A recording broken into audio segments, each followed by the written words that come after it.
Who is Yayati? Yayati was a Chandravanshi king and his descendants play a big role towards the end of the Mahabharata. His relation is with the characters of the Mahabharata. Hello and welcome to my channel.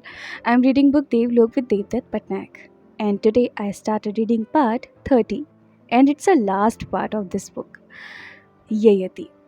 So let's continue. There's some interesting story about his wives. Very interesting. He had two wives, Devyani and Sharmishtha. But it's a complicated relationship.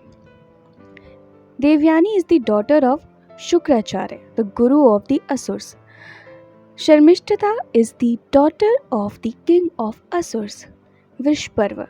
One is a princess and the other is a Brahmin's daughter. Both are friends. In Puranic times, the relationship between a rishi and a king was complex. A king sits on the throne, lives in the palace, and takes the advice of a rishi who lives in the forest. In terms of power, the Raja is superior, but in terms of knowledge, he is dependent on the rishi. The Raja gives the rishi a lot of importance, touches his feet, but the rishi salutes the king because he is the king. The tension in their relationship is depicted through their daughters. Once the girls go bathing in the river. After the bath, they wear each other's clothes by mistake. On their way back, Sharmishtha notices the error and asks Devyani why she has stolen her clothes. Devyani says it must have been in error. Sharmishtha continues to accuse her of theft, saying her father was like a beggar who bowed to her father, the king, and depended on his charity to survive, and so on. It could have been a minor argument, as often happens among children, but Sharmishtha takes it to such a degree that she ends up pushing Devyani into a dry well and she goes away in a huff. Devyani calls out for help and is saved by King Yayati, who happens to be passing by. Devyani thanks him profusely. By the time she is able to return, it is quite late and she tearfully tells her father Rishi Shukracharya the entire story. The Rishi says that since the king touched her while helping her out of the well, he is like a husband. This is episode 1. The Rishi goes to King Vrishparva and complains about his daughter's insulting behavior and how she said the Rishi's Dakshina was merely the king's charity. The king asks for forgiveness and says, "My daughter will serve your daughter from now on." The hierarchical position between the two girls is thus reversed, where the princess becomes the Brahmin girl's maid. Some days later, Yayati comes to meet the rishi and Devyani tells her father that he was the man who had saved her from the well. The rishi thanks Yayati and tells him that he is now Devyani's husband.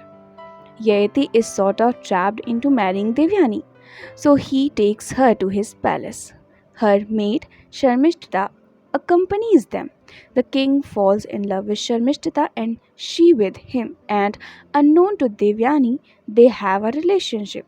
So the king is outwardly married to Brahmin girl, but his secret wife, junior wife, some says mistress, is the maid of the first wife, who is actually a Kshatriya princess by birth. Their status by marriage is different and a rivalry starts between their children. So, whose son will become king?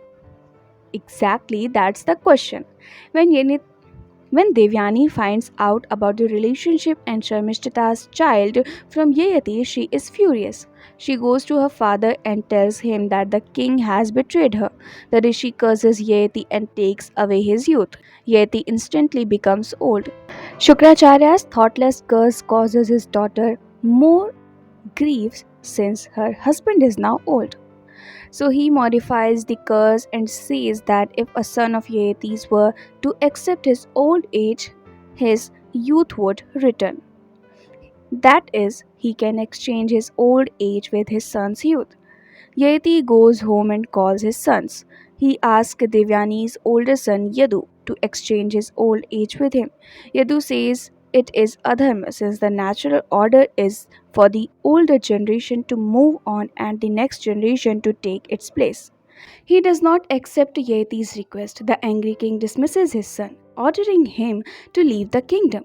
He curses him that his descendants will never become kings. Yeti's youngest son, Puru, is from Sharmishtata. When asked, Puru accepts his father's request willingly. The child becomes old and Yeti gets his youth and virility back. Sharmishtata is upset and accuses Yeti of being selfish and greedy and uncaring of his son. The son accepted his father's old age out of his love for him. Did the father not care about his son's needless suffering? So, I'll continue this part in my next video. Till then, keep listening beautiful stories and keep smiling.